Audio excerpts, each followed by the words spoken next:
But as an audiologist, I fit technology and I work with assistive technology every single day. And I know the benefits of the technology that we provide, increasing independence and reduction of feelings of loneliness and depression and isolation. And even now research is suggesting a reduction in cognitive decline with amplification. So from a professional standpoint, I understand every day the benefits of what it is we do with assistive technology. From a personal standpoint, I also have some experience. And my husband is a veteran. He joined the United States Marine Corps in 2002 during his first year of his college studies. So he was a first-year undergraduate student, and he decided to join the Marine Corps towards the end of his first year. In 2003, he was deployed to overseas in support of Operation Iraqi Freedom and Operation Enduring Freedom, and he returned and had some what he calls limitations as a result. So he came back and started having some decreased range of motion, joint pain, fatigue, difficulty with mobility, kind of progressed into difficulty weight bearing, lifting things and things like that. And we were kind of shocked, quite frankly, when he came back, and unexpected, and didn't really know what to do. At the time, he was being seen at the VA, and for a variety of reasons, we decided to leave the VA and seek private medical care. So if you asked him at the time what was going on and what he experienced, and I have asked him, and I asked him again last night, he describes what he was experiencing personally as a limitation. He said, all these things that we do every day were more challenging. So things like buttoning a shirt, putting on a shoe, getting out of a chair and walking the dog, those types of things were slowly becoming more challenging for him. And maybe not slowly, is probably not the right term, were rapidly becoming very challenging for him. And the issues that he was experiencing, because some of the issues he was experiencing was that they were not what he calls overt limitations. You didn't look at him and see that these issues were happening. And that was a challenge, and that was something that he had to struggle with. And you didn't look at him and see a disability or see a limitation. And he didn't ask for help. And no one really offered a lot of help because they didn't always see it. He developed his own strategies and coping mechanisms and ways to kind of get through. And over the next couple years, he graduated from the University of Florida with a degree in history. And then he went on and got a master's degree in business. And it was really difficult and a lot of hard work. And I was very proud. I was pretty impressed.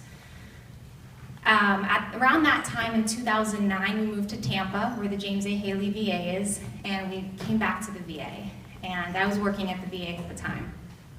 And around 2011, he was deciding to pursue more education and decided to go back to school to pursue a degree in law.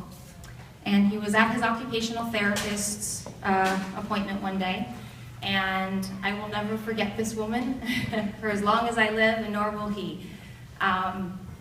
There's certain people in your life that make a difference and that you won't ever forget them, and she was one of them. And she kind of started asking a little bit more and a little bit more probing questions that maybe weren't always asked when you go to the doctor. Some of you kind of come in and you just kind of get pushed through and then you leave. And she got him to open up a little bit and express a little bit of some of the challenges that he was facing in law school and just on a general day-to-day basis. And she said, "Have you been seen by anybody in the assistive technology lab?" And he said, "The what?" And she said, "Let me refer you." And we were pretty new back to the VA at this point. He hadn't been there for very long. So she put a referral in to the assistive technology lab, and I went with him to his first appointment.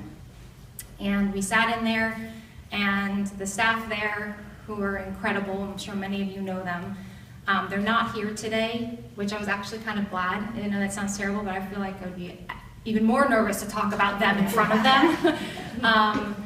But the occupational therapist who he worked with was Ursula, and she sat down with him, and I just kind of sat there, and she goes, "So what's going on?" You know, she had read his chart. You could tell she was kind of versed in what was going on in his life, but she asked him, what's going on? What are your issues? And he, in very classic Chris style, said, I'm fine, how are you? You know, I mean, never answered what's actually wrong. I'm doing great, always great. And she said, well, are you texting? And I said, no, he is not. When he is at the library at 11 o'clock at night and still going to be there for several more hours studying, I do not get a text, and I do not get informed that he's not coming home. And she said, why not? And he's like, oh, yeah. She goes, is texting hard with your thumbs and dexterity? And he said, yeah, it is. She said, would a phone that you can speak into, that would, like Siri or something like that, that could type your text for you, help? And he went, my gosh, yeah. She goes, okay, so what else is going on? He said, oh, not much. How are you? And she said, so you're in law school, and how is carrying those textbooks around? And he said, yeah, it's pretty tough. One of the many diagnoses that was come up with over time was ankylosing spondylitis, and he was kind of having a more rapid fusion of the spine. So he's got some pretty significant back pain, among other things. And she said, so you're carrying a backpack with a bunch of heavy textbooks in it, and you're spending the whole day on campus. How's that? And he said, yeah, it's tough. She said, would a smart device where we could get digital copies of all of your textbooks be of help to you? And his face dropped. And he said, yeah, that would be incredible. So talked a little bit longer, can't look over there. Talked a little bit longer, and she said, what else is going on? How are writing briefs and essays and papers and all of the stuff that you have to do as a law student? And he said, it's going fine, thanks. She said, well, what's going on with the typing? And he said, well, you know, when I type for a little bit, I'm okay. I'm not nearly as fast as I used to be, but after I type for a couple minutes, his index finger and his middle finger stop bending. Basically, they kind of lock up, so he kind of transitions into the stiff hunt and peck sort of mode. And she said, that's got to be really tough. He said, yeah, it is. It slows me down, and it's exhausting. In fact, all of the little things in isolation and on their own are kind of exhausting, but when it's a bunch of those, it's an immense effect on your overall energy, your pain, your mental health, your emotional health, and she made note of that. So yeah, doing this probably is not the worst thing that could happen. But that combined with all of these other things, that's pretty rough, and that's okay. So she suggested drag in dictate, the legal version. And they got that for him. And he was able to better write his legal briefs with the dictation. And when she offered that, his face dropped further. And then lastly, she said, so imagine if you're having difficulty typing and doing the work of law school, you're probably having a difficult time note-taking in class. How's that going for you? And he said, I start off with my laptop and I type as long as I can, and then when I can't anymore, he can't grasp a pen very well. That's a challenge, but he kind of gets the pen out or pencil best he can and then writes for a little while and slows down with his note-taking. He has to rely a lot on auditory information and auditory memory, which has increased over the years. One of the strategies he developed in undergrad, which is great. And she said, well, there's a pen that will record lectures, and you can take keyed note-taking. So your notes can be limited because they're keyed timing-wise to the lecture that's being given. And you'll have that recording of that auditory lecture. So your minimal notes will mean more to you. And his face dropped again. And by this point, I was probably more emotional than I am right now. I'm definitely more emotional than I am right now. But I was quiet, because I learned very early on, after we've been together now 13 years, to be quiet with the doctor. So he's a pretty stoic guy. He's a pretty non-emotive guy even today. And like I said, in the 13 years that we've been together, I have not seen a response like that from him. I want to say in any appointment, but I kind of mean in anywhere. And in all of the experiences that life has brought us over the 13 years together, I have not seen a response like that from this man. And it was for a bunch of different reasons, I know, because I know him well. And the first reason was because someone looked at him and said, you know, I see you. I don't just see you, but I see you. And I understand that although you may not be experiencing the same difficulties that somebody else is, yours are your own, and that's valid, and let me help you with them. And that was huge for him.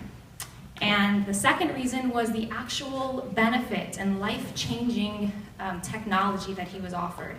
It was incredible. And you know, so here we are at this conference today, and I've had limited experience in being able to go around since I've been at the audiology section, breakout session over there. But as a reminder, and I think the reason why I'm up here babbling through my life history with you is because what we do as clinicians and as providers and as support staff and in this field is more than what we think it is every day. Because every day I see however many patients, and I know the technology I provide is incredible. But it's a different feeling when you're the one that goes home at the end of the day, and that's your life every day, that you get to use it and benefit from it and change and improve and grow and feel like someone was looking out for you in a way that maybe someone hadn't before. So it's not just the technology that we provide, it's the time we spend, it's the getting the chance from his first occupational therapist to ask those questions and really see get him to open up. Because if she hadn't done that, we never would have made it to the AT lab, because he never would have asked for that help. I can tell you we'd be in that same place today as we were back then, because he wouldn't have asked for it. But someone got him to ask in his own way by just probing a little bit. So what we do as clinicians is just as valuable, if not more, as the technology that we can provide. So thank you all, and thank you for listening.